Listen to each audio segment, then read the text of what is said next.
From 1985's Road to Nowhere to his current musical extravaganza on Broadway, it's been quite a journey for former Talking Heads frontman David Byrne. This morning, he's looking back with Serena Altschul.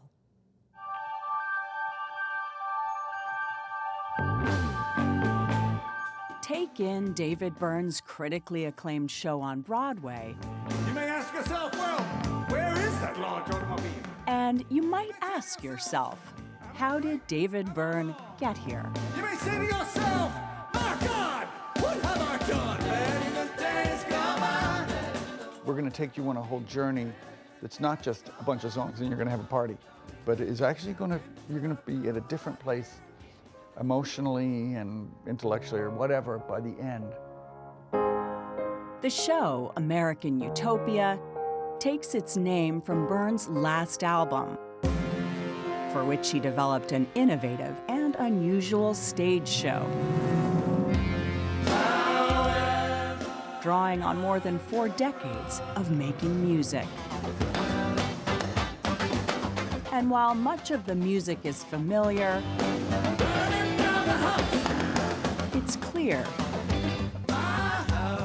Byrne is marching to a different beat.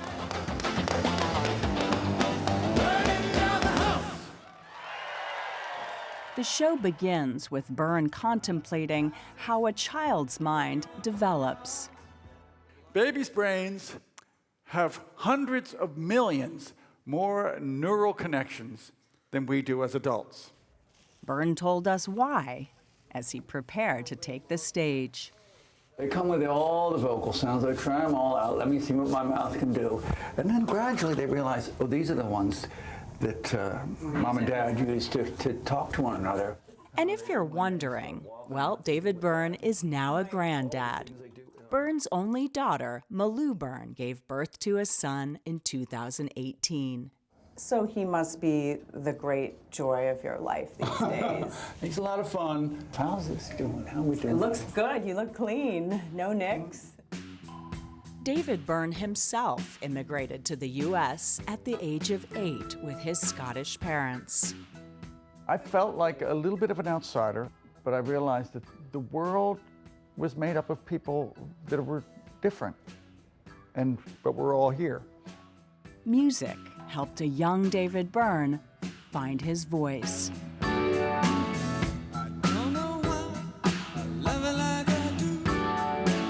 Even though I was painfully shy, I put myself on stage and perform and do really sometimes wacky things. I had no fear on stage. And then coming off the stage, I was frozen as far as social interaction. I love the way you kind of described yourself as painfully shy. It's hard to believe. We change. Thank God we can change.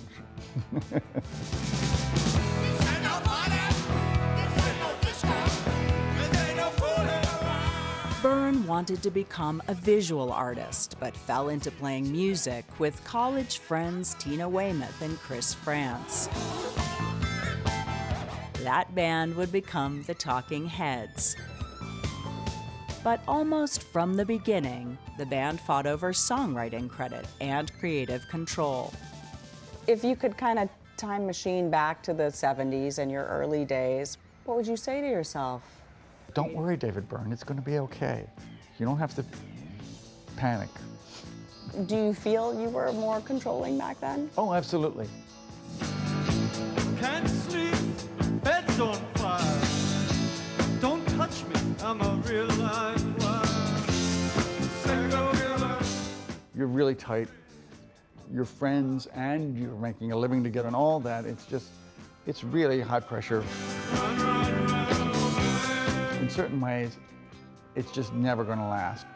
And it didn't. In 1991, Weymouth and France learned that the Talking Heads had broken up by reading about it in the LA Times. But the end of the Talking Heads was just the beginning of David Byrne's artistic odyssey. He started a record label specializing in world music, put out a number of solo albums, and worked with scores of musical partners. I think I am a better collaborator. Now I give more leeway, I give more, but I think by giving more, I get more. Touring with American Utopia, Byrne decided to ask the students of the Detroit School of Arts to record a version of his song, Everybody is Coming to My House. Everybody's coming to my house, and we're never gonna be alone. They changed the meaning of the song. They changed it for you. For me, I looked at their performance on video and I thought, they've brought out a different meaning in the song than when I do it.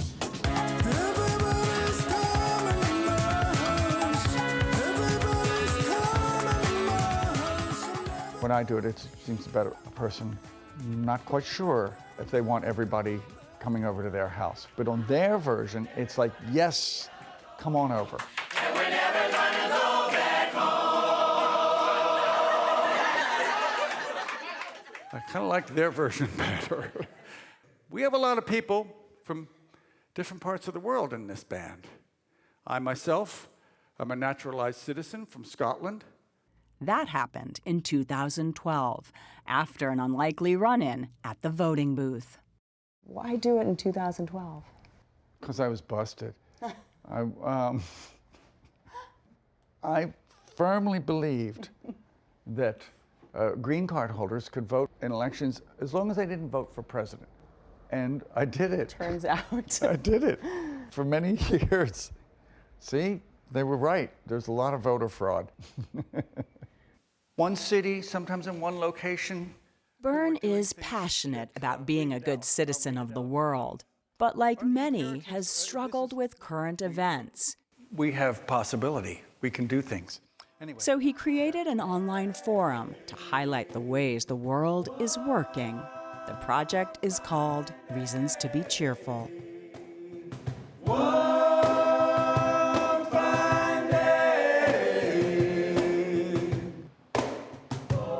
Is that kind of where you are in your life now? Are you a more optimistic, joyful person these days? I asked myself the exact same question. Am I a different person than I was before? Is my innate nature joyful and optimistic, or I think this is maybe more likely, that I love working with these musicians so much. I love performing. I love what I'm doing. What's the matter with him? He's all right. How do you know? I love the message that we're putting across, that gives me optimism. I gonna win. All right. See